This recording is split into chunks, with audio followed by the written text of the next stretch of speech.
Bah, Ça, c'est très voilà. bien. Bah, de mon côté, c'est tout bon. Donc, nous sommes là. Hop, je vais juste vous partager mon écran pour cette thématique. Très intéressant. Est-ce que vous pouvez, s'il vous plaît, taper dans le chat si c'est possible, que vous m'entendez, vous me voyez bien? Ou toi, Jean-François, c'est bon? Est-ce que tu vois l'écran? Oui, Oui, oui, c'est parfait. bon. Merci Léa aussi et Guillaume, cool. Merci à tous, c'est tout bon pour votre part. Ben, nous allons commencer avec ce live qui est devenir indépendant, comment quitter et créer son entreprise. Donc, ce live est pour toi. Si aujourd'hui, bien évidemment, tu es ingénieur et tu te poses beaucoup de questions sur ton travail. Tu as l'impression de manquer de sens dans ce que tu fais, tu ne te vois pas continuer dans ton job, c'est-à-dire que tu ne te projettes pas sur le long terme, d'où les questions. Tu songes également du coup à devenir indépendant. Tu hésites peut-être entre est-ce que je reste dans le salarié et je change d'entreprise? Est-ce que je deviens indépendant? Mais si je fais ça, vers quoi? Comment? Donc, voilà. Et pourquoi songer à devenir indépendant?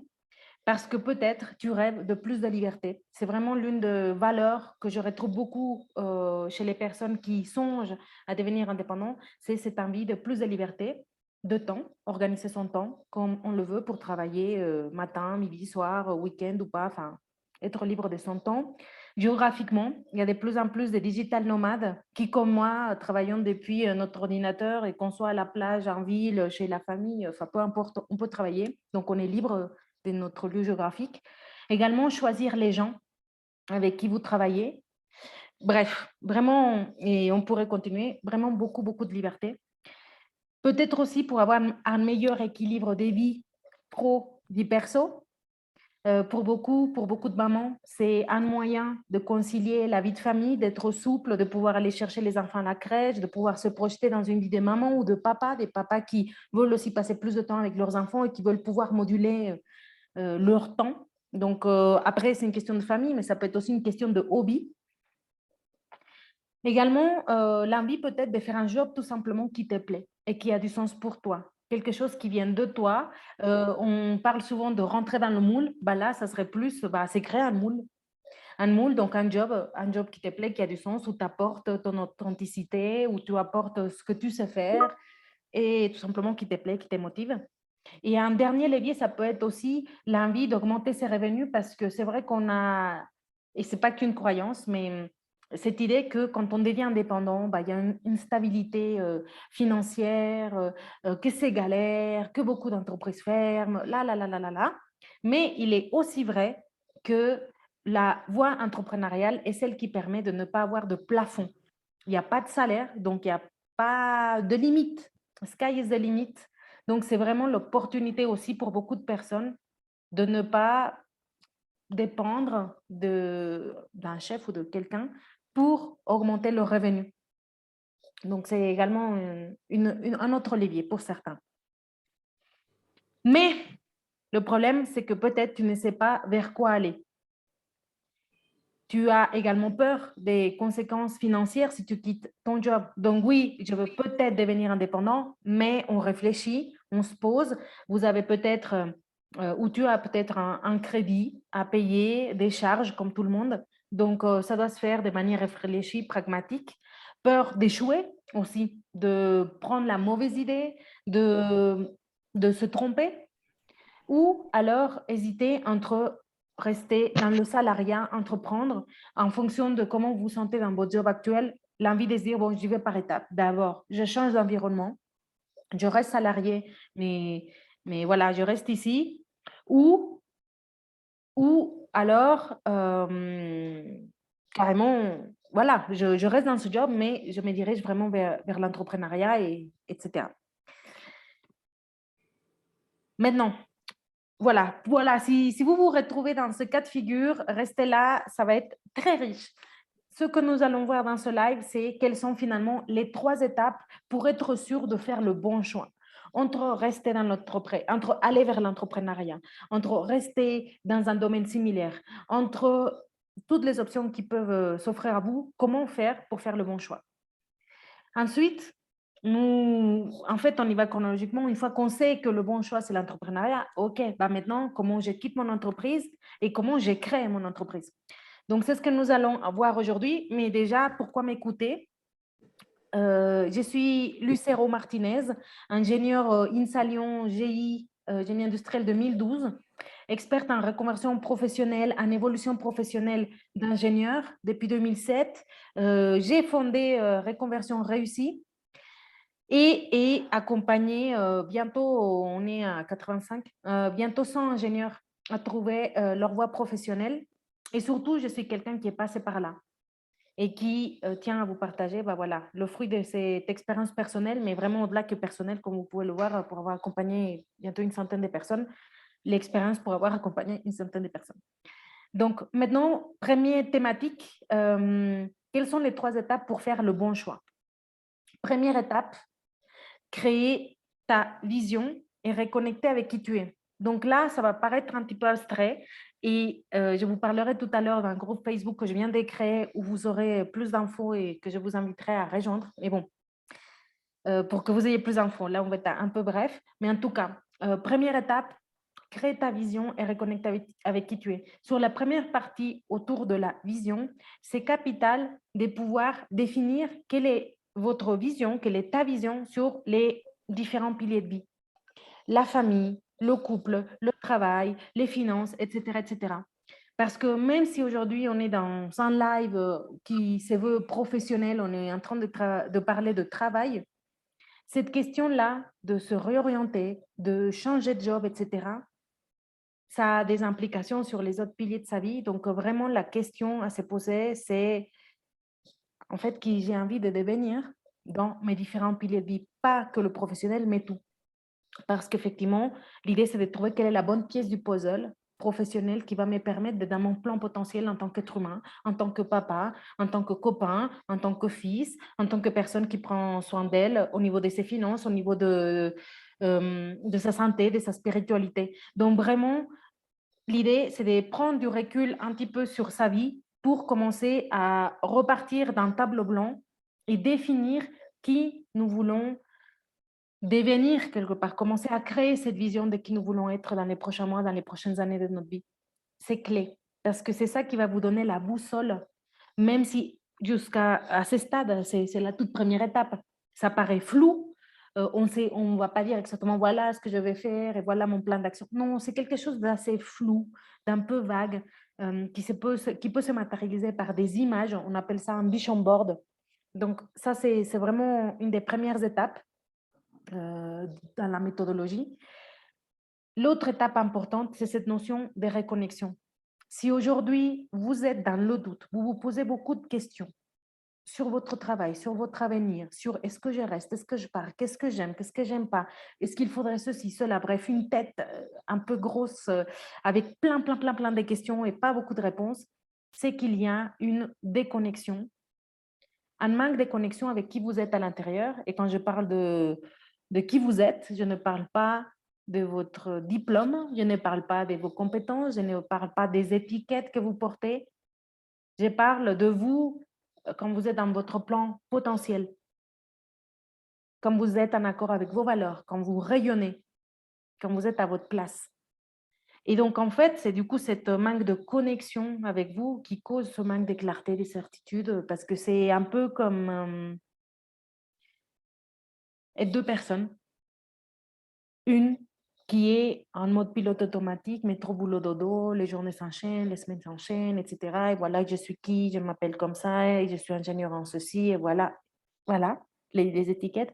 Et une autre personne, un peu, qui est à l'intérieur de soi-même, qui n'est pas cette personne-là, et d'où ce sentiment de, comme des tiraillements. Donc, reconnecter avec qui on est, ça passe par plusieurs choses. Ça passe par être plus au clair sur quel est notre type de personnalité. Ça passe par le fait de savoir quel est notre type d'intelligence prédominant. On est tous intelligents, mais de façon différente. Il y a plusieurs types d'intelligence. On appelle ça les intelligences multiples. Il y en a qui sont très doués pour toute la partie musicale, kinesthésique, naturaliste, existentielle, logico-mathématique, verbal linguistique, etc. Donc, c'est très intéressant pour mieux se connaître, de savoir, bah, nous, comment on est né. Enfin, c'est vraiment, on est prédéterminé, on a cette prédétermination à être plus intelligent sur certains domaines. Ça peut donner des indications sur soi-même. Et il y a un troisième élément très important pour lequel on n'a pas encore fait de webinaire avec l'INSA, mais que est clé, qui sont les valeurs. C'est-à-dire, quelles sont mes priorités dans la vie? Qu'est-ce qui compte le plus pour moi dans la vie? Parce que je vais vous dire une chose, la clé de l'épanouissement, tout court, même pas professionnel, la clé de l'épanouissement d'un être humain réside dans le fait de faire des choix qui nourrissent ce qui compte le plus pour nous dans notre vie. Pour certains, c'est leur famille. Pour d'autres personnes, c'est la réalisation personnelle. Pour d'autres, c'est les voyages. Pour d'autres, c'est le sport, c'est le foot. Euh, c'est comme un ADN. Chacun, on a nos priorités. C'est très indépendant. Mais c'est très important dans un premier temps de les identifier. Personnellement, je ne connaissais pas mes valeurs. Quand on me disait quelles sont tes valeurs, je disais, bah, je sais pas, le respect, la bienveillance, l'honnêteté. Enfin bref, je répondais des trucs hyper globaux, etc. Donc non, là on parle de vraiment qu'est-ce que votre vie démontre, qui est important pour vous. Et en fonction de ça, faire les meilleurs choix. Donc en fait, toute cette première étape autour de votre vision, autour de la connaissance de vous-même, ce n'est pas ça qui va vous donner l'intitulé de votre projet professionnel futur, mais c'est ça qui va vous donner les critères pour faire le bon choix. Être trop clair sur qu'est-ce qui est inacceptable, acceptable et génial pour vous au niveau des horaires, au niveau des revenus, au niveau de la localisation, au niveau de vos tâches. C'est tout ça qui va vous permettre de vraiment poser noir sur blanc, bah justement, à partir de quel seuil ça ne me va pas en fait, au niveau du salaire, ça ne passe pas. À partir de quel type d'environnement, ça ne colle pas et qu'est-ce qui serait génial. Bon, bref, il y a plein d'outils et c'est pour ça que je vais vous inviter vous verrez, au fur et à mesure du live, je vous donnerai des opportunités d'aller un petit peu plus loin dans tout ça, parce que là, c'est assez bref, mais c'est pour vous donner un petit peu une idée de cette première étape qui est clé, qui est celle de cultiver un état d'esprit positif, avoir une vision de la vie que l'on veut avoir et d'approfondir sa connaissance de soi-même. Ça donne les fondations pour la suite. Au plus vous vous connaissez, au plus vous saurez vous satisfaire. C'est comme quand on donne un cadeau à un ami, si on ne le connaît pas, bah, on risque de ne pas trop lui faire plaisir. Si on connaît la personne, si on sait quels sont ses besoins, ce qui lui plaît, bah, ça va lui plaire. Ou c'est pareil comme quand on choisit un partenaire, bah, au plus on est au clair de nos critères, au plus on risque de trouver quelqu'un qui va vraiment nous correspondre. Donc voilà pour la première étape. Deuxième étape, c'est dépasse ta peur, lève tes barrières mentales et mets à l'épreuve tes pistes. Donc c'est vraiment le nerf de la guerre. Je sais que tous ici, vous êtes tous très intelligents, mais ce n'est pas une histoire d'intellect, c'est une histoire d'émotion, de tout ce que ça implique de changer de vie, de changer de profession, de se réorienter. On a parlé tout à l'heure, on parle maintenant en tout cas de cette notion de peur, la peur de se tromper. Parce qu'on se dit, bah, si je suis là et que ça ne me plaît pas, bah, c'est que quelque part, je me suis trompée. Donc, qui me dit que dans 3 ans, 5 ans, je ne vais pas me reposer la même question? Je ne veux pas me reposer ces questions-là. Je ne veux pas me dire dans 5 ans, je suis encore dans un webinaire parce que je me pose des questions. Bref, je n'ai pas envie de me tromper dans le choix que je fais parce qu'il y a de l'argent d'engager, il y a de l'énergie d'engager. Émotionnellement, c'est pas rien. Donc, j'ai peur d'échouer. J'ai peur de me tromper. J'ai peur de l'inconnu. J'ai peur des conséquences financières, etc., etc. Donc, on est en plein dedans. Cette partie-là est clé. Et il y a des outils pour ça. Il y a des outils pour apprendre à gérer ses émotions et dépasser ses peurs. La peur ne va pas disparaître. Il n'y a pas des outils pour supprimer la peur, non. Le jour où on est tous morts, là oui. Mais en attendant, non. La peur, elle va rester jusqu'au notre dernier souffle. Mais la différence entre une personne qui avance dans sa vie et une autre qui n'avance pas dans sa vie, c'est qu'une, dans un cas, c'est elle qui gère sa peur et qui avance. Et dans l'autre cas, c'est sa peur qui la gère et qui bloque et qui stagne. Donc ça, c'est très, très important. Très, très important. Lève tes barrières mentales. Pour l'éveil séparé mental, plusieurs techniques également.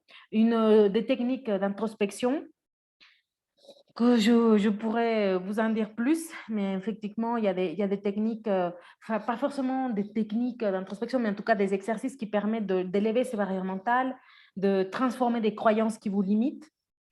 Et aussi, il y a de l'action pour lever des barrières mentales, c'est-à-dire aller chercher des informations qui vont vous permettre de vous rassurer. Si vous voulez entreprendre, quoi de mieux que de parler avec un entrepreneur qui va pouvoir vous dire cash, concret, pratique.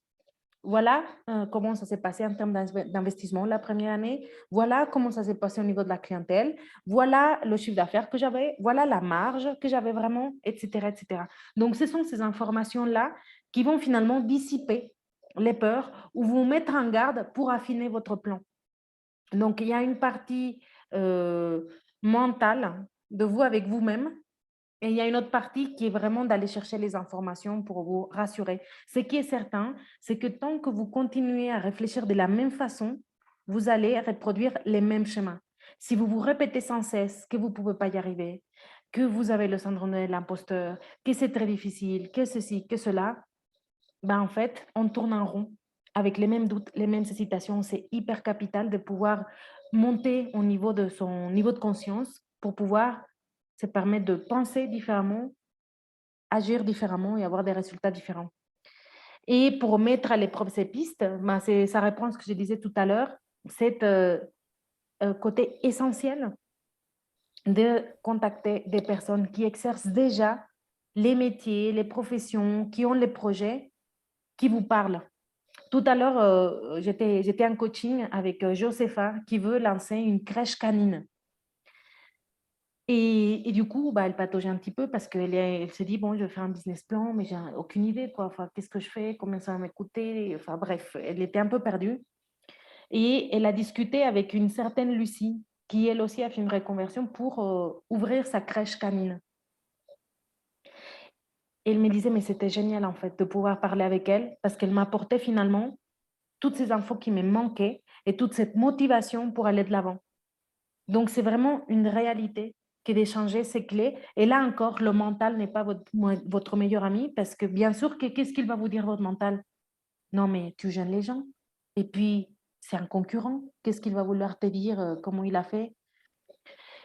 Donc voilà, le mental, c'est vraiment une pièce angulaire dans ce processus de transformation. C'est pour ça que je suis très contente de faire ce live, mais l'information ne suffit pas. C'est important de se transformer pour pouvoir aller de l'avant. Mais bon, déjà de l'info. Et on continue sur cette dernière étape pour pouvoir trouver l'activité qui vous correspond. Mais en fait, en règle générale, je ne vous l'ai pas dit, mais un process comme celui-ci dure, de mon expérience, peut durer, c'est faisable de le faire en 10 semaines environ. Donc, ça fait 2 mois et demi.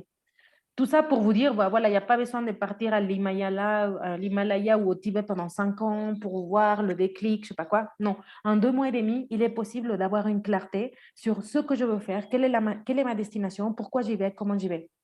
Et donc, pourquoi j'ai dit ça? Parce que c'est environ au bout de la 7e semaine qu'il est possible déjà d'avoir un cap et donc de passer au stade de définir un plan d'action, un planning de réorientation. Et c'est lors de ces plannings-là que justement, et ça fait suite à la suite du live où on va parler de comment quitter son entreprise, comment devenir indépendant, ça vient après. Et, et vraiment, ce n'est pas du tout du temps perdu que d'être au clair sur la destination pour qu'ensuite vous puissiez vraiment devenir indépendant. Si aujourd'hui vous n'êtes pas clair entre je reste indépendant, je reste salarié, je deviens indépendant, voilà, j'irai peut-être chronologiquement. D'abord, on sait ce qu'on veut, et une fois qu'on sait ce qu'on veut, on déroule un plan d'action. Voilà, et bien évidemment, on l'exécute. Et dernier point, également capital sur cette deuxième partie, qui est de choisir son environnement, qui est de s'entourer. D'autant plus si vous êtes intéressé par l'entrepreneuriat, c'est vraiment clé, capital. Je connais personne qui soit entrepreneur qui ne s'entoure pas. Enfin, en tout cas, je connais aucun entrepreneur à succès qui ne s'entoure pas. Parce que, comme vous connaissez peut-être, il y a Jim Rohn qui disait qu'on est la moyenne des 5 personnes qu'on côtoie le plus. Et du coup, l'environnement, c'est ça qui va vous permettre petit temps de vous sentir à votre place. Je me rappelle que quand j'ai décidé de faire ma formation de coaching, que j'ai quitté le monde salarié pour me former, je me suis sentie enfin chez moi, quelque part, avec d'autres ovnis, avec d'autres personnes, avec qui je partageais des valeurs, qui me comprenaient, etc. Donc, vous allez, vous aussi, trouver ça quand vous allez accéder peut-être à des formations, à des masterminds, à des groupes, euh, des gens qui parlent votre langue, des gens qui comprennent que vous valorisez votre épanouissement personnel, professionnel. Et justement, pour parler d'environnement, je viens de créer la semaine dernière, donc c'est tout neuf, un groupe Facebook qui s'appelle Reconversion réussie, qui est un groupe ouvert à tout le monde, bon, à tous ceux qui sont ingénieurs, parce qu'il est vraiment dédié aux ingénieurs, et qui a pour objectif bah, justement ça, de devenir le premier groupe dédié en francophonie aux ingénieurs pour vous aider à faire plusieurs choses. Je tiens, moi et l'équipe, à vous montrer comment trouver le métier qui est fait pour vous, comment approfondir votre connaissance de vous-même pour faire le bon choix, comment dépasser vos peurs, les barrières mentales qui vous freinent pour oser vous lancer et comment construire également ce planning de reconversion. Donc, ça récapitule un peu ce que je vous disais tout à l'heure au niveau des étapes. L'idée, c'est dans ce groupe Facebook de vous apporter un maximum de valeur. Pourquoi? Parce que j'ai été à votre place. Et parce qu'aujourd'hui, ce n'est pas juste mon job, mon business, c'est... Enfin, je sais quelle différence ça fait de se lever le matin, de se sentir à sa place, en gratitude, d'avoir la chair des poules tous les 3 4 jours, j'ai la chair des poules parce que je partage des moments avec mes coachés ou avec des gens avec qui j'ai choisi de travailler ou mon équipe. Et j'ai pour rien. La chair des poules, elle vient toute seule, tout simplement du fait de se sentir à sa place, de se sentir utile. Aujourd'hui, en ce moment même, je pourrais mourir, mais ça irait très bien. Je me sens bien en train de faire ce que je fais maintenant et c'est tout ce que je vous souhaite. C'est tout ce que je veux vous partager via ce groupe Facebook. Donc, ce que je vais faire aussi, c'est que, juste un petit instant, je vais vous partager le lien pour le groupe pour que vous puissiez le joindre. Et juste après, je vais donner la parole à Timothée qui va aborder la deuxième partie de la thématique qui vous intéresse également beaucoup, qui est comment quitter votre entreprise et, euh, et comment également créer la vôtre. Donc, Timothée, est-ce que tu es là? Est-ce que ton micro marche? Parce qu'il me disait qu'il avait des petites difficultés. Est-ce que tu m'entends ou pas? Moi, je t'entends. Ok, ouais, du coup, je suis connecté avec le son sur mon téléphone et la vidéo sur mon ordinateur, mais si vous m'entendez bien, c'est très bien comme ça. Ok, parfait. Juste dans le chat, je viens de vous mettre le lien pour rejoindre le groupe Facebook. Donc, cliquez dessus, comme ça au moins ça vous ouvre l'onglet et vous pourrez faire ça plus tard. Pour info, je demande 3 questions, votre prénom, votre mail pour vous envoyer un guide et comment vous avez connu ce groupe et vous pourrez mettre via les webinaires d'Aline Salion. Voilà, donc petite parenthèse, je repartage mon écran pour que tu puisses, Timothée, prendre la suite. Dans le groupe, vous aurez aussi des cadeaux. Donc déjà, un guide, une masterclass offerte qui dure 45 minutes pour vous expliquer plus en détail comment trouver le métier fait pour vous. Parce que comme là, je vous disais, je vous ai expliqué 3 étapes, mais la réalité, c'est qu'il s'agit de la méthode clarté. Donc, 6 étapes. Et j'explique en détail quelle est la méthode pour trouver le métier fait pour soi dans cette masterclass qui est offerte et que je mets dans le groupe. À toi, Timothée. Ok, alors bonjour à tous. Donc, je suis Timothée Marquand. Donc, moi aussi, je suis ingénieur de l'INSA de Lyon 2011, génie industriel. Donc, les informations que je vais montrer là, donc, c'est des informations vraiment concrètes hein, sur quitter son entreprise, quelles sont les options qu'on a. Et ensuite, deuxième partie, comment créer son entreprise. Pareil, quelles sont les options avec les statuts, etc. et les impacts en termes de fiscalisation, etc. Alors, je ne suis pas un expert, je ne suis pas un expert comptable, etc. Sur le sujet. Je me suis formé moi-même, on va dire, sur Internet, hein, sur Google, en cherchant les informations. Donc voilà, mais ça résume assez bien les différentes manières de quitter son entreprise et de créer son entreprise. Donc, les différentes options pour quitter son entreprise et leurs conséquences. Alors, la première, sans doute que vous n'allez pas découvrir grand-chose, mais je vais quand même les résumer rapidement. Alors, il y a la démission, donc préavis de 3 mois si on a un cadre, 1 mois sinon. Et il n'y a pas de droit au chômage, sauf si on a un suivi de conjoint ou union avec déménagement. Parce que souvent, c'est ça aussi un des points importants quand on veut quitter son entreprise, qu'on se lance dans l'entrepreneuriat, comme on a un peu des doutes sur les résultats financiers, sur notre situation financière après, quand on sera entrepreneur, on a parfois envie de garder une certaine sécurité, donc soit de rester dans son emploi et de lancer son entreprise en même temps, soit de quitter son entreprise tout en gardant un peu une sécurité financière qui peut être liée notamment au droit au chômage. Donc ça, c'était sur la démission, donc c'est le moins bon cas, on va dire. Ensuite, on a la rupture conventionnelle. Alors la rupture conventionnelle, souvent, moi, j'en ai fait des ruptures conventionnelles, j'en ai déjà fait 2. Souvent, on se dit, l'employeur, jamais il va vouloir, il va me dire démissionne. Et en fait, j'ai déjà eu plein de copains qui m'avaient dit ça et qui, eux, ont demandé après la rupture conventionnelle et ils l'ont obtenu. En fait, l'employeur, c'est pas si mauvais pour lui.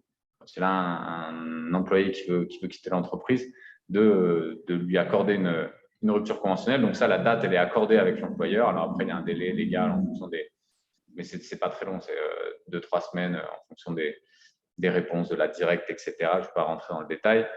Il y a une indemnité légale que l'employeur il doit reverser et qui est vraiment pas énorme puisque c'est un quart de mois de salaire par année d'ancienneté. Donc, si vous avez je ne sais pas, 3 ans d'ancienneté, votre employeur il doit vous verser 3 quarts de salaire, d'un mois de salaire. Donc, ce n'est pas énorme. Ça, jusqu'à 10 ans d'ancienneté. Et après, ils augmentent un tout petit peu, un tiers de mois ensuite. Bon, ce n'est pas énorme. Donc, ça, c'est l'indemnité légale. Alors après, il y a une indemnité supralégale qui est possible. Ça, c'est souvent quand justement l'employeur, c'est lui qui demande à ses employés de partir en rupture conventionnelle. C'est possible aussi d'essayer de négocier une indemnité supralégale. Voilà, c'est une indemnité supérieure au minimum légal. Voilà. Et au niveau des droits au chômage, là, par contre, vous les gardez. Le rupture conventionnelle, on a le droit au chômage. Alors, j'ai mis environ, alors ça, il faut voir les calculs, ça dépend de votre salaire actuel, etc. J'ai mis ça environ 50%. Alors, souvent c'est plus, en fait. On garde quand même plus du salaire. Mais bon, moi, je dis, bon, c'est la moitié du salaire, comme ça, c'est le pire cas. Et après, juste attention, il y a un délai de carence. Alors, il y a vos congés payés qui rentrent, parce qu'on va vous payer vos congés payés qui sont cumulés et que vous n'avez pas pris. Et aussi, si vous avez une indemnité supralégale, Pôle emploi calcule, il attend avant de vous payer, il attend plusieurs mois si vous avez une indemnité supralégale très importante. Donc ça, c'est pour la rupture conventionnelle. La prise d'acte, je ne veux pas aller trop loin, ça c'est plus si vraiment il y a un problème avec votre employeur, un manquement de l'employeur, donc un salaire non payé, modification de contrat, etc. On a le droit de faire une prise d'acte, ça veut dire on démissionne, en fait, on part de l'entreprise, donc sans l'accord de l'employeur, mais comme il a manqué à sa tâche, parce qu'on doit partir, il nous harcèle, il y a un manquement à la sécurité, etc. Là, on a le droit de garder ses droits au chômage. Ensuite, la 4e et la 5e, si tu peux passer, Lucero.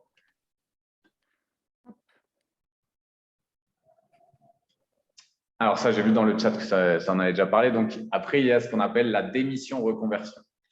Alors la démission-reconversion, c'est quelque chose de très intéressant pour justement des personnes qui veulent se reconvertir. Alors les conditions, alors on les trouve facilement sur Internet, je les ai résumées là. Voilà, on les trouve très facilement. On tape juste démission-reconversion sur Google et on tombe tout de suite dessus, site du gouvernement, etc. Alors il faut justifier de 5 ans d'activité, CDI, temps plein ou temps partiel. Alors, avant de démissionner, il faut faire appel à un conseil en évolution professionnelle. Alors, souvent, les ingénieurs, ils font appel à l'APEC. Donc, voilà, c'est juste faire appel et qu'ils nous disent oui, OK, c'est bon, on vous fait un conseil en évolution professionnelle. En fait, c'est pour montrer que vous avez un projet sérieux. C'est pas juste, en fait, j'ai voulu démissionner, j'ai voulu faire passer comme une reconversion, alors que pas du tout. Faut obtenir une attestation du caractère réel et sérieux de votre projet. Alors, en fait, ça, c'est souvent ce qu'il faut, c'est dire soit je vais suivre une formation, ou alors, nous, dans notre cas, là, dans ce webinaire, je vais créer ou reprendre une entreprise. En tout cas, j'ai un projet de création de reprise d'entreprise. Donc, pour ça, en fait, on présente son projet. Il y a une commission interdisciplinaire, enfin, des gens de plusieurs types. Je ne sais pas, ça peut être ingénieur, comptable, etc. Et qui va statuer justement sur le caractère sérieux, le caractère réel et sérieux de votre projet. Bon, si vous avez un projet sérieux, si c'est un vrai projet, etc., il n'y a aucune raison pour laquelle ils peuvent vous refuser justement cette attestation qui va vous permettre de faire ce projet d'émission reconversion. Et ensuite, il faut s'inscrire à Pôle emploi et demander l'allocation. Sachant qu'il faut demander l'allocation, en fait, généralement, on la demande tout de suite. Il faut la demander dès qu'on a reçu l'attestation du caractère réel et sérieux. Voilà, on a quand même un délai de 6 mois. Je ne sais pas si vous voulez rester quand même 3 mois dans l'entreprise encore ou 4-5 mois. Et ensuite, vous inscrire à Pôle emploi, vous pouvez le faire. Et encore une fois, vous avez tous vos droits au chômage normaux. Là, j'ai mis 50% du salaire. Et ensuite, il y a aussi, alors ça, c'est pour la reconversion en termes général, parce que ça peut être une reconversion, je sais pas, on veut être comptable dans une entreprise, donc rester dans le salariat. Et sinon, il y a un congé création d'entreprise. Alors, ça reprend à peu près les mêmes conditions.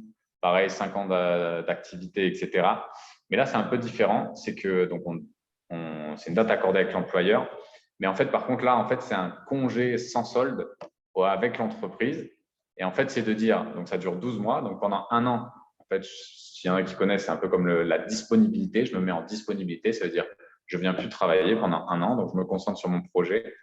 Et au bout d'un an, je choisis si je démissionne, en fait, je quitte mon poste, ou est-ce que je reprends le travail dans cette entreprise. L'entreprise n'a pas le droit de refuser le retour.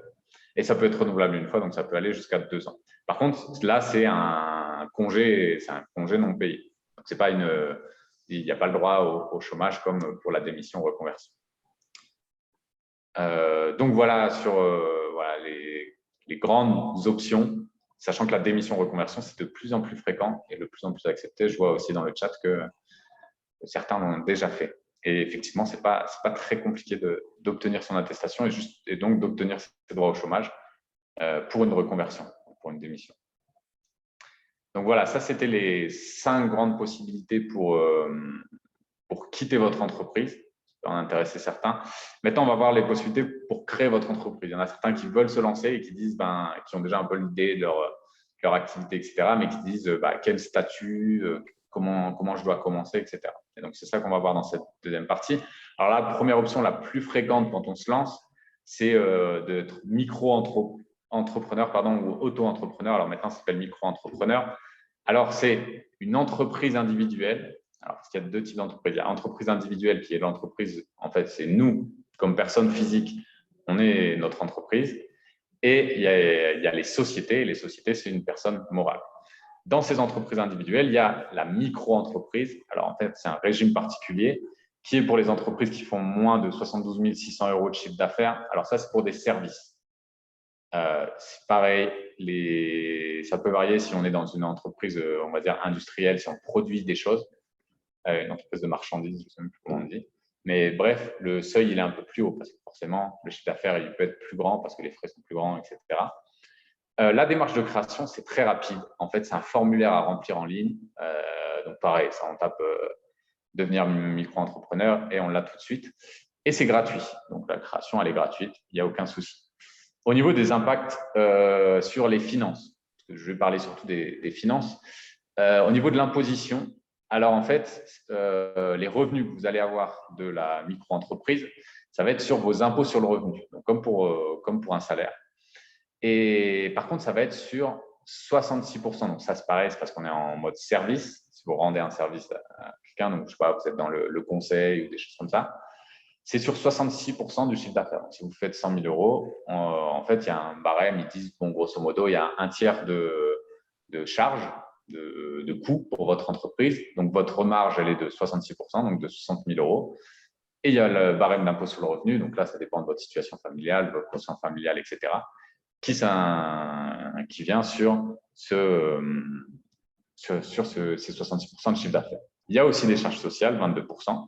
Donc ça, c'est pour vous couvrir comme entre votre salaire brut et votre salaire net aujourd'hui dans le salariat. Et sinon, en fait, il y a un nouveau, c'est pas si nouveau que ça fait quelques années, mais il y a une autre possibilité. Plutôt que d'être imposé sur son barème d'imposition sur les revenus, en fait, il y a quelque chose qui est très intéressant, c'est le versement forfaitaire libératoire et qui, en fait, fait un taux d'impôt de 2,2% du chiffre d'affaires. Donc, ce n'est vraiment pas énorme, hein, parce que généralement, quand on est sur le barème de l'impôt sur le revenu, c'est plus quand même. Par contre, on peut adhérer à ce versement forfaitaire libératoire seulement si on a un revenu fiscal à N-2, donc 2 années avant, qui est inférieur à 27 519 € pour cette année. Après, ça évolue tous les ans. Alors ça, du coup, parfois, ça gêne un peu les ingénieurs qui gagnent bien leur vie, parce que comme c'est N-2, c'est 2 ans avant, du coup, en fait, eux, ils ont souvent leurs 2 premières années d'entreprise où, comme c'est calculé sur leur salaire, le revenu fiscal des 2 ans d'avant, ils dépassent ce 27 519 €. Donc, ils ne peuvent pas faire appel au versement forfaitaire libératoire. Par contre, dans les 2 ans suivants de leur micro-entreprise, s'ils n'ont pas fait énormément de chiffre d'affaires et de revenus sur leurs 2 premières années de micro-entrepreneurs, ils vont pouvoir faire appel. J'ai mis un exemple, 50 000 € à l'impôt sur le revenu, on a quand même plus de 11 000 € d'impôt au total avec les charges sociales. Versement forfaitaire libératoire, on est plus autour de 8 000, 8 500 €. Il y a la TVA aussi. Alors la TVA, ça marche comment? Alors si vous vendez un service à 1 000 €, vous devez le facturer 1 200 € au client. Et il y a 200 € qui vont tout de suite aller, que vous devrez verser à l'État. Grosso modo, c'est ça la TVA. Alors après, il y a vos coûts aussi. Quand vous achetez un ordinateur, un téléphone pour votre entreprise, vous payez de la TVA. Et donc, ça va venir se déduire de ces 200 €, etc. Donc, on va faire la balance entre la TVA que vous avez payée et la TVA que vous avez encaissée. Et vous devrez soit donner de l'argent à l'État, soit ils vont vous rembourser la TVA. Il y a un seuil de franchise de TVA. Ça veut dire quoi? Ça veut dire que si vous ne dépassez pas le chiffre d'affaires 34 400 € hors taxe, vous pouvez dire en fait, moi, je ne veux pas facturer de TVA et par contre, je ne vais pas pouvoir récupérer la TVA que j'ai dépensée donc, sur mes charges.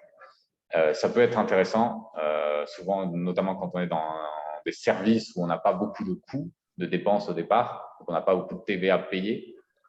C'est intéressant de ne pas devoir encaisser de TVA et le reverser à l'État. Au niveau de la comptabilité, c'est facile quand on est micro-entrepreneur. On a un livre de recettes, c'est-à-dire ce qu'on a gagné et ce qu'on a dépensé. Et voilà, livre de recettes et registre d'achat. Et c'est tout. Et il n'y a pas besoin de compte bancaire professionnel, même si on peut le faire quand même pour se faciliter sa comptabilité, mais il n'y a aucun souci. Voilà pour le statut de micro-entrepreneur, le régime de micro-entrepreneur. Alors, en fait, le régime de micro-entrepreneur, il fait partie des entreprises individuelles, mais c'est un régime particulier pour ceux qui ont un chiffre d'affaires qui n'est pas énorme. Entreprise individuelle, donc c'est EIRL, c'est pareil, c'est un formulaire pour créer son entreprise individuelle, c'est un formulaire gratuit. C'est le même formulaire, en fait, et c'est juste une case qui dit « je veux faire le régime de micro-entrepreneur ». Les impôts, alors là, vous choisissez, généralement, on choisit l'impôt sur le revenu, impôt sur le revenu ou impôt sur les sociétés. Alors, quand on est sur impôt sur les revenus, c'est maintenant sur les bénéfices réels. Ça veut dire qu'on regarde ce que vous avez gagné, ce que vous avez dépensé, il y a un bénéfice, et sur ces bénéfices, c'est dans vos impôts sur le revenu. Alors que la micro-entreprise, c'était on prenait 66% du chiffre d'affaires, quelles que soient vos dépenses. Et voilà, donc j'ai mis un exemple pareil, c'est à 50 000 €. Alors, si vous avez beaucoup de charges, c'est intéressant de faire une entreprise individuelle. Si vous n'avez pas beaucoup de charges, ça peut être plus intéressant de faire micro-entreprise, parce que micro-entreprise, c'est 66%, même si je n'atteins pas les 34% de dépenses. Donc voilà, et j'ai mis aussi un lien. Donc ça, je pense qu'on mettra le replay et même le lien dans le groupe Facebook que je verrai avec Lucero. Comme ça, vous pourrez faire vos simulations d'impôts sur les entreprises individuelles. La TVA, c'est la même chose. Même seuil de franchise de TVA. Si on est en dessous de 34 400 €, on n'est pas obligé de facturer de la TVA et de calculer sa TVA. Sinon, si on est au-dessus en chiffre d'affaires, on est obligé de faire le calcul, mais ce n'est pas très, très compliqué non plus. Par contre, quand on est une entreprise, comme on est en mode entreprise, société, on peut être amené, alors notamment si on choisit l'impôt sur les sociétés, à devoir tenir une comptabilité d'entreprise et donc avec une liasse fiscale. Alors, vous avez sans doute eu à l'INSA, peut-être pas, ça dépend à quelle année vous êtes, si vous êtes déjà diplômé, des cours de finance et vous avez vu compte de résultats, bilan, etc. c'est ça l'alias fiscal. Généralement, on s'entoure d'un comptable pour le faire. Voilà pour l'option 2, entreprise individuelle. On peut passer à l'option 3. Alors, on va rentrer vraiment dans les sociétés. Alors, il y a deux types. Enfin, je les ai classés en deux types. Alors, il y en a plus. Il y a des spécificités dans chacun des statuts. Mais il y a SARL, EURL ou SASU, SAS. Alors, la démarche de création, elle est la même. Là, il y a un vrai dossier à faire au greffe du tribunal de commerce. Et donc, il faut créer un vrai dossier. Ce pas des documents hyper difficiles, mais il faut quand même créer des statuts. Comme c'est une entreprise, c'est une société, il faut constituer un capital social, il faut créer des statuts, il faut faire l'annonce légale. Alors, on peut le faire tout seul. On peut aussi le faire, on peut se faire accompagner. Par exemple, alors, il y a des sites en ligne. Alors, peut-être s'il y a des experts comptables parmi vous, j'ai des copains qui sont comme ça et qui me disent c'est pas le mieux de créer sa société en ligne. J'ai envie de dire, si on a une activité assez simple, il n'y a pas de souci. Si on est tout seul dans notre société et qu'on a une activité, on va dire, basique, il n'y a pas trop de risques, etc. Je ne sais pas si vous faites du conseil, du coaching, n'importe quoi. Il n'y a pas de gros risques. Et c'est des statuts, c'est sûr, c'est des statuts génériques qui s'adaptent un peu à votre situation, mais c'est tout. Donc, via Legal Place, par exemple, c'est un site internet. Alors, il y en a d'autres. J'ai mis Legal Place. C'est 420 € et ils font tout. En fait, vous donnez les documents et c'est eux qui vont déposer au tribunal de commerce, etc. Et voilà, ils vont vous donner les différentes étapes. Si c'était fait seul, c'est 250 € parce que de toute façon, il faut payer l'annonce légale et il y a d'autres frais. Donc voilà, la différence, alors elle peut paraître énorme, comment est notre trésorerie, j'ai envie de dire, mais elle n'est pas si énorme que ça et ça peut être intéressant de se faire accompagner. Après, c'est le choix de chacun. Donc voilà, on dépose à la Chambre de commerce et industrie le dossier, c'est transféré au tribunal de commerce, le greffe, il l'approuve et en 24 heures, on obtient son immatriculation avec un extrait CABIS, donc un extrait pour les sociétés. Aussi, quand on est une société, on est obligé d'ouvrir un compte bancaire professionnel et ça, c'est à peu près, le prix standard, c'est 120 € l'année. C'est 10 € le mois de gestion d'un compte bancaire professionnel. On est obligé, par contre, oui, donc d'avoir un compte bancaire professionnel, c'est-à-dire que les entrées et les sorties de l'entreprise doivent être faites à partir de son compte bancaire professionnel. C'est interdit de le faire à partir de son propre compte perso. Ça ne peut pas être mélangé. Au niveau des impôts, alors là, les impôts, c'est plus important généralement. Donc, c'est sur le bénéfice réel. Donc, si on a beaucoup de charges, notamment au début, alors ça dépend des activités, mais on le sait assez rapidement. On sait que si on se lance dans une société, quand on lance son activité, on sait est-ce qu'on va avoir beaucoup de frais au début et ensuite, petit à petit, on va se refaire, on va dire. Ou alors, est-ce qu'on n'a pas du tout de frais au début, à part un téléphone et un ordinateur. Dans ces cas-là, il vaut mieux rester micro-entreprise ou entreprise individuelle. Mais si on a beaucoup de frais, ça peut être intéressant de faire une société parce que justement, ça va être au bénéfice réel. Et donc, si on a beaucoup de frais, on n'aura pas de bénéfice et donc pas d'impôt.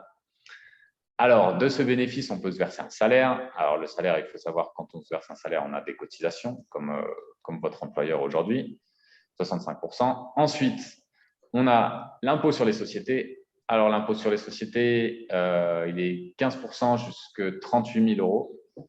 Et après, il sera après, il est de 25%. Donc, 38 000 € de bénéfices dans l'année, c'est 15%. Et au-dessus des 38 000, si on fait 50 000, les 12 000 qui restent sont imposés à 25%. Et après l'impôt sur les sociétés, il y a encore impôt sur les sociétés. Après, c'est les impôts de la société qui le payent à l'État. Et ensuite, si on veut se verser des dividendes, donc en tant que dirigeant, on peut se verser des dividendes plutôt qu'un salaire. Et dans ces cas-là, on est imposé sur le revenu. Donc, impôt sur le revenu, alors on peut calculer que c'est à peu près 30%. Donc après, là, je vous donne les grandes lignes parce qu'il y a des différences. Parce que SARL et URL, on a le droit de choisir à l'impôt sur le revenu. Quand on est SASU aussi, on peut être pendant 5 ans à l'impôt sur le revenu. Là, je vous détaille vraiment le général. Mais voilà, il y a des spécificités dans chacune qui sont assez facilement trouvables sur Internet et aussi qu'on pourra détailler dans le groupe. La TVA à 20%, la comptabilité d'entreprise, l'IAS fiscal, là, c'est obligatoire, bilan, compte de résultats, etc. Voilà pour les différentes options qui s'offrent quand on veut se lancer, donc micro-entreprise, entreprise individuelle et société. Pour le choix, moi je dis s'il y a beaucoup de charges, faites une société, parce que comme ça vous allez les déduire. S'il n'y a pas de charges, il y a surtout des encaissements, etc. Ça peut être intéressant au début de se lancer en auto-entreprise, c'est facile, c'est pas cher. Et après, s'il y aura besoin, on fera une société. Voilà pour moi. J'ai fait au plus rapide. Oui, merci Tim, parce qu'effectivement, le temps passe très vite. Je voulais vous dire effectivement que avec l'INSA, on vous enverra le replay. Si vous voulez avoir accès à moi ou Tim pour poser des questions un peu plus précises par rapport à ce qu'il a présenté, si tu es d'accord, Timothée, pour qu'on puisse, il y a le groupe te contacter. Ça Oui, serait oui, pas de cool. souci. Parce que je sais qu'il y a beaucoup de questions autour de tout ça. Donc, avec grand plaisir. Et du coup, on va finir sur le fait de vous dire qu'il y a d'autres personnes qui ont été à votre place avant et qui ont déjà parcouru tout ça. Donc, pour vous inspirer, je vais vous mettre le lien des quelques histoires des certains ingénieurs, je vous la mets dans le chat, qui sont déjà passés par une situation similaire. Pour certains, c'est des changements à 180 degrés. Pour d'autres, c'est plus, on reste ingénieur, mais on change un petit peu de domaine, des secteurs d'entreprise. Donc, en tout cas, voilà, j'espère que ces histoires vont vous inspirer, vont vous donner de l'espoir. Il y en a plusieurs. Donc, l'idée, c'est pas de, bien, enfin, comme vous voulez, mais de pas toutes les voir. Mais en tout cas, s'il y a des parcours qui vous inspirent, à chaque fois, j'ai mis il était qui, par exemple, là, on voit un gars en tout premier, ingénieur mécanique des fluides vers consultante business intelligence, ou Emmanuel en bas, ingénieur génie civil vers enseignant, professeur IUT génie civil, ou vraiment plein d'autres options. Allez regarder un petit peu. Et justement, on a ici Mario Desquetela. C'est un exemple de reconversion réussie. Et si, voilà, si tu peux nous partager pendant, pareil, en 3 minutes Oui. top chrono, qui Bonsoir tout le es-tu? monde. Je sais pas, vous me voyez? Avec grand plaisir. Ouais, c'est bon, je te vois, je t'entends. C'est bon? Normalement, ça devrait être bon. Bon, parfait. Parfait, parfait. Donc, qui es-tu? Bonsoir tout le monde. Donc du coup, voilà, moi j'ai suivi ce fameux parcours du programme Reconversion réussie.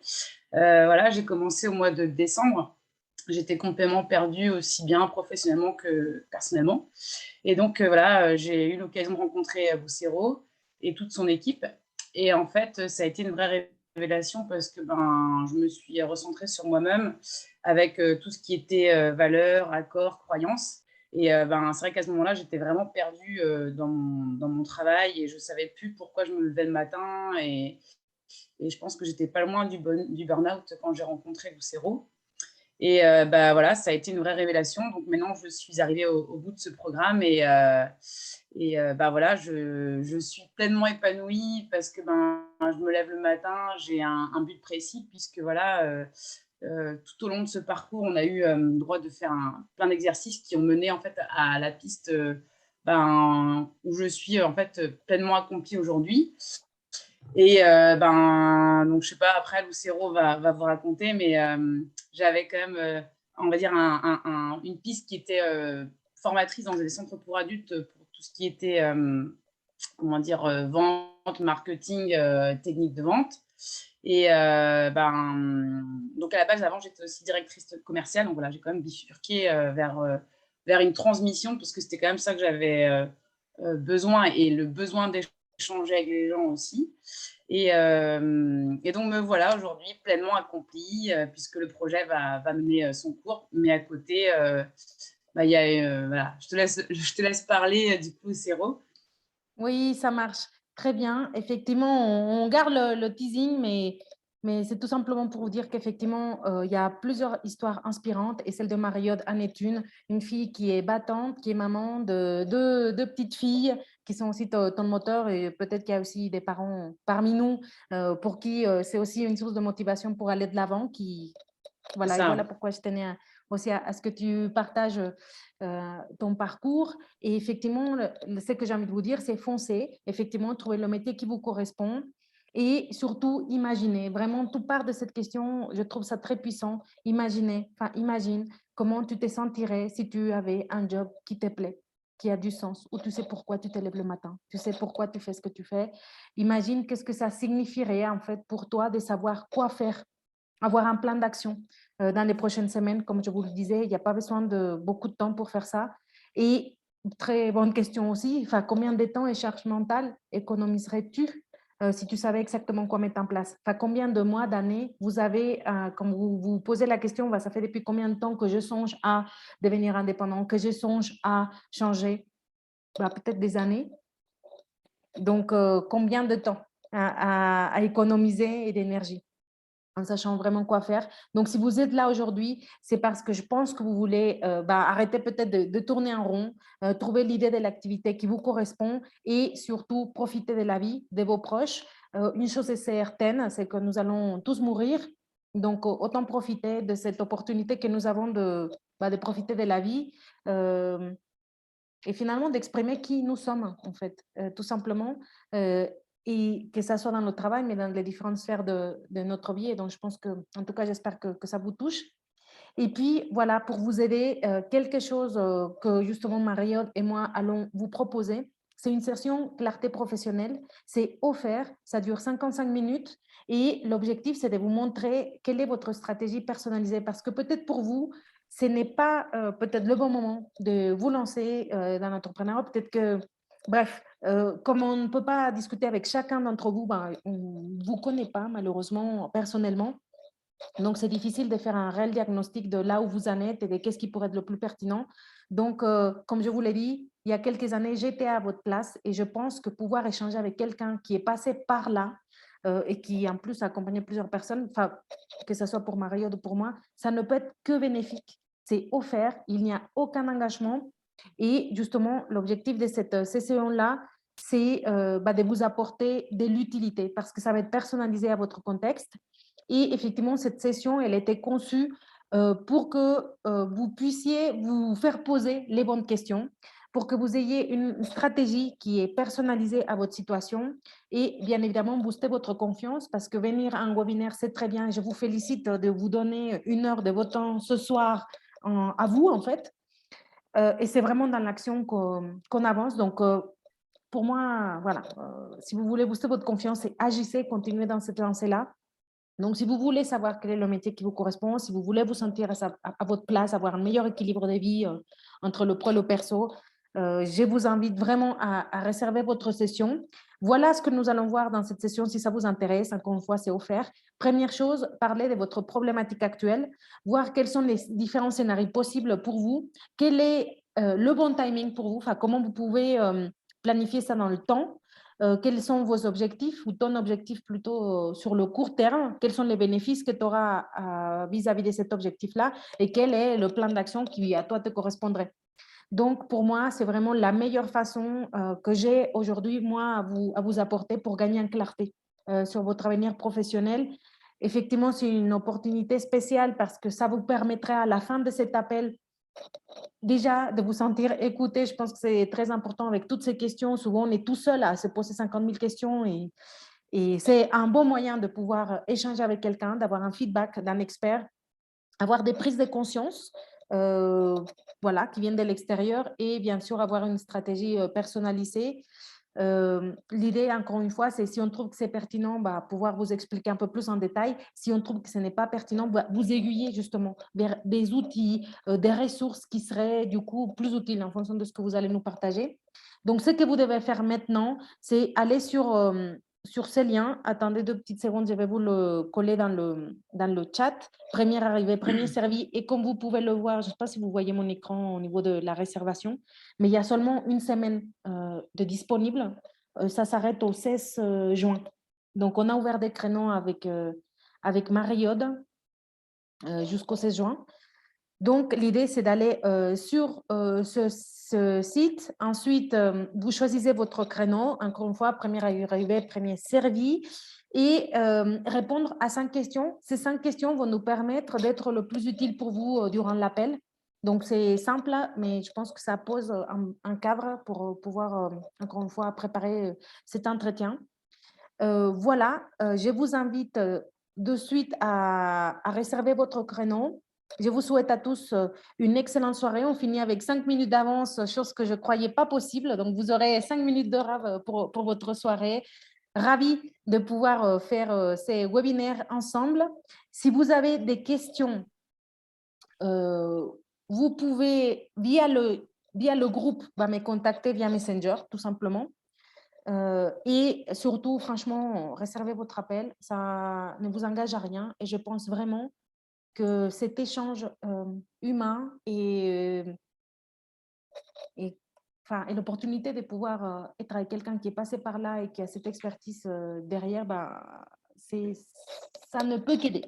Donc voilà, je vous souhaite à tous une excellente soirée. Pour le replay, il vous sera envoyé via l'INSA et vous pourrez retrouver d'autres choses aussi dans le groupe. Excellente soirée à tous. Merci à ceux qui écrivent là. Merci beaucoup Christophe, Yann et voilà une centaine de personnes qui se sont jointes. Nous continuerons de faire des lives et belle soirée à tous. Je vais arrêter aussi. Bonne soirée. À l'enregistrement. bientôt. À très vite à tout le monde. Ciao, bonne soirée à tout le monde.